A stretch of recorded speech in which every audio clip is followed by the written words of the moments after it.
natural free-flowing energy, man. Okay, let's start. First off, we just start with your name. Lardy. Lardy. Now, Lardy, we're here in Broome, and why are you talking to resistance fighters from Melbourne? Well, why am I talking? I just come back from talking into a rat. It's a rat. Talking into a rat. I just come back from a scooter ride, went down, got some beers. And then I heard that yous were here. Jen brought me over, and I've been watching yous, on Facebook and following the journey that yous are on, and been an inspiration. So I was excited to know that yous were coming here today. So I guess you could say, I had to. It would be nice to be,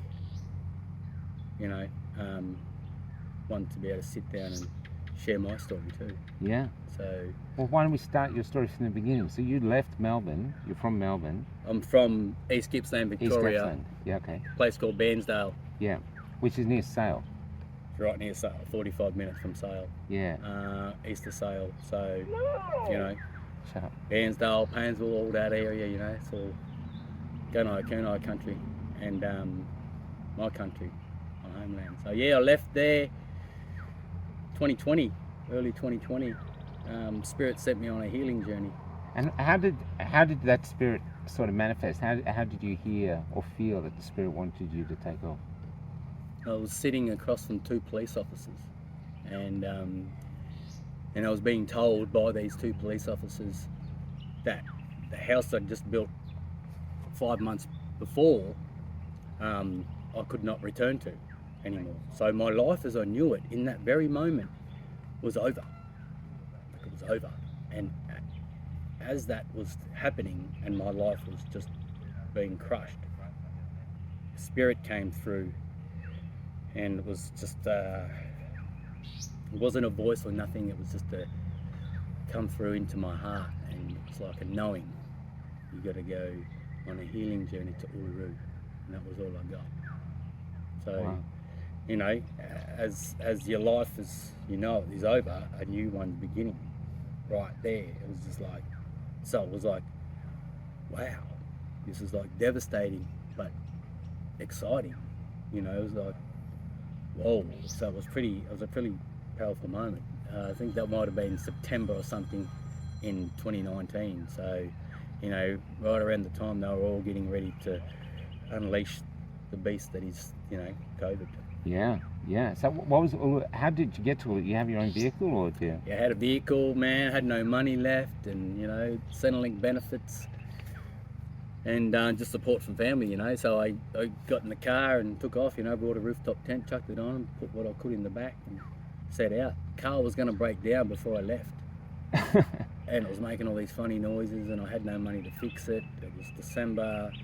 The mechanics that did look at it said, don't drive it, you won't make it 100 k's down the road. The calling to go on the healing journey was that strong. And at the time I was messed up, man. I was on the drug ice, and that's why I lost everything, man. I lost everything. I take full responsibility. It's all me, right? Can we talk about that just for a sec? In a lot of these country towns, especially in Victoria, ice is a real problem. That's what I've heard. Is that correct? Everywhere you go, man. Really? Everywhere you go, man. Everywhere you go, it's bad. What do you think's the allure of ice? Why people get onto it? You do it to escape. It's just anything, any drug. Alcohol, cigarettes, whatever. We're creatures of habit. So you find anything to grab a hold of to escape the reality, the illusion that has been played out here on the world stage, because we've all been lied to. So, those of us that are spiritually connected, which we all are, it's just that some are asleep and some aren't. So, we want to escape it. We want to escape the lie. So we just grab onto something like that. And something like that is a soul draining drug, It also connects you to the spiritual world. So it's a really funny one. Can I ask how it makes you feel when, like, say, when you take it? What the high's like?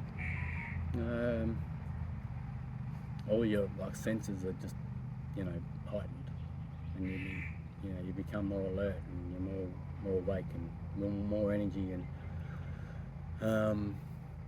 I feel for me, you know, it helps me connect me into the spiritual realm. You know, any type of drug.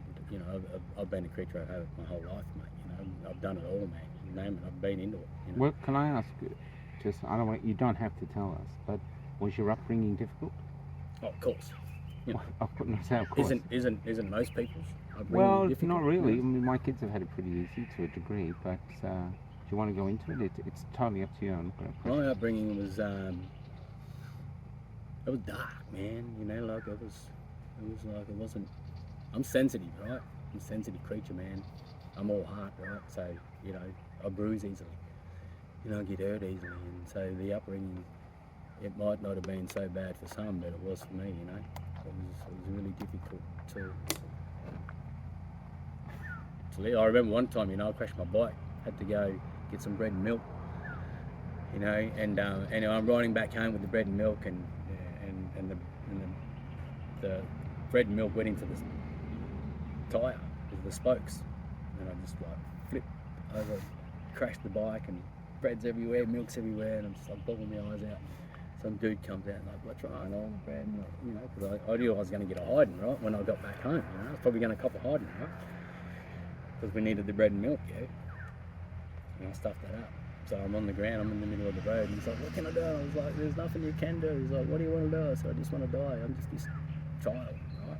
How old were you? I can't remember, maybe still in primary school, so what's the age, you know? Wow. And I just remember just looking up at this man going, I just want to die. And it's just a child,